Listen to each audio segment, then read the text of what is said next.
Welcome back to Eye on Politics. There's increasing talk about Dallas Congresswoman Jasmine Crockett potentially jumping into the Democratic primary for U.S. Senate. Supporters have been conducting text polls on her behalf to determine whether she could win. She has come out on top of one hypothetical poll. As we've reported, Crockett has told me that what would be the determining factor for her is polling that shows she would not only win the Democratic primary, but also the general election. She said she would have to be able to expand the electorate, an uphill climb for Democrats in Texas who have not won a statewide race in more than 30 years. And this all comes as the Democratic candidates who are running for U.S. Senate, former Dallas Congressman Colin Allred and State Representative James Talarico of Austin, are touting a series of endorsements. Talarico is being backed by Congresswoman Julie Johnson of Farmers Branch, who succeeded Allred in office, among others, while Allred is being backed by Congressman Mark Vesey of Fort Worth, among others. I spoke with both Allred and Talarico about their endorsements and a potential for Congresswoman Crockett to join their race. We'll start with Talarico, who unveiled a list of more than 100 people who are endorsing him. We've earned the support of public officials all over the state of Texas, from El Paso to Beaumont, from our biggest cities to our smallest towns. Elected officials and community leaders are uniting to take on this broken political system and finally create a Texas that works for regular working people. And I know that your Democratic competitor, Colin Allred, has also released his endorsements. And I'm wondering, for Democratic primary voters, is this a wash? Well, I think when you look at the breadth and the depth of our support all over the state, we're truly building a statewide grassroots movement to fight for working people. And I think that's unique in recent history here in Texas. Seeing this kind of support from, again, urban, suburban, and rural communities in every region of the state really shows that our campaign is building a movement that can win all of Texas, and that's our goal in the general election next year. And I have to ask you about some of the recent headlines that we have seen with regards to perhaps Dallas Congresswoman Jasmine Crockett potentially entering the race. There was a poll by the University of Houston and Texas Southern University that had a hypothetical matchup of four people, including you, and we saw that she had 31%, and you and former Congressman Beto O'Rourke had 25%, and then Colin Allred had lower than that. So how concerned are you about a potential for Jasmine Crockett to enter this Democratic primary for U.S. Senate? I think competition is good in politics. It's good in business, it's good in sports, and it's also good in our elections. It makes all of us stronger. So I welcome more competition in this primary. I think it's a good thing for this movement that's trying to change the politics of our state and end one-party rule. And I also wanted to ask you about that same poll that shows Allred leading you just by 4 percentage points. But he has a big lead among black voters, 64 to 26%, a 12 percentage point lead over you among men. How do you change that dynamic?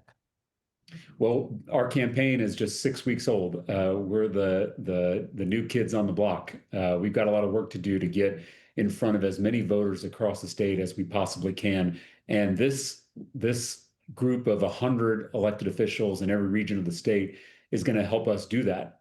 These community leaders are going to help introduce me and our campaign to the people in their districts, the people in their communities. That's exactly how I'm going to win this election. A couple of people on Talarico's endorsement list have said publicly that their names were included accidentally and that they have not endorsed him. We also spoke with Allred about his endorsements. I'm honored to have the support of folks who I think know that I'm the strongest candidate to run in and win the general election. And I think this election, is too important, and there's too much at stake.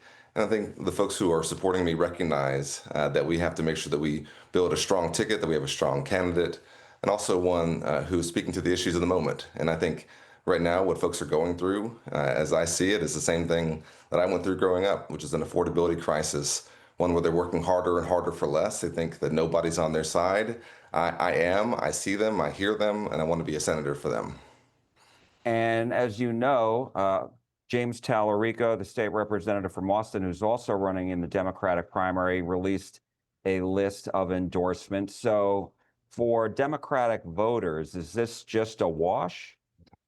Well, listen, I know this is part of it, of course, and there's going to be back and forth. But I think what we have to be focused on, is the general election and who can make sure that you have a record of winning tough elections. I beat, as you know, Jack, Pete Sessions in a really tough race here in North Texas and had a tough re-election, overperformed in the last election, have shown that we can do that. And I think that's what ultimately folks are looking for, in addition to, what are they facing right now? I've got to ask you what's been circulating in the headlines. A lot of Democrats are talking about it here in Texas, and that is Congresswoman Jasmine Crockett says that she's considering getting into the Democratic race for U.S. Senate. And there have been hypothetical polls that show she is ahead. And so I'm wondering, what do you think of that? Well, listen, I've got a lot of respect for Jasmine. She's a friend, and she's certainly a fighter for her constituents, and I certainly appreciate that as somebody who's from Dallas. But as I said, my focus is on who I think the real opponents are here, which is not other Democrats. It's someone like John Cornyn, who's been in Washington for 2 decades doing nothing for working Texans. Someone like Ken Paxton, who is basically historically corrupt, and who's shown that he cannot represent us. I think we have folks running on the other side who are only interested in trying to pursue the support of one person, and that's Donald Trump.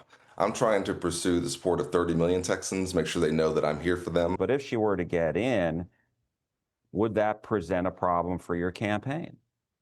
Well, listen, I think everything is always a challenge or an opportunity. And I see everything, in campaigns like this as you just have to approach it as an opportunity.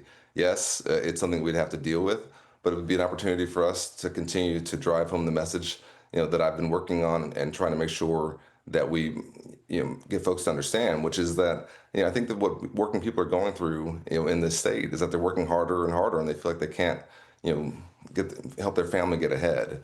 And so to me, that's the most important thing that I want to stay focused on, regardless of who gets into the race. A federal appeals court has upheld the newly drawn Tarrant County Commissioner's Court map. In June, the Republican majority redrew the map, reducing the number of Democratic districts from 2 to 1, leaving Republicans with 4 of the 5 districts. Democrats filed suit against the county, claiming the new maps should be thrown out on the grounds they were racially gerrymandered. But the ruling by the Fifth Circuit U.S. Court of Appeals found that plaintiffs did not prove the Commissioner Court's motivating factor was race. The new maps will be in effect for the March primary. Up next, we got an extra hour of sleep last night, but at least one lawmaker in the U.S. Senate wants to block an effort to lock the clock. More on that when Eye on Politics on CBS News Texas returns.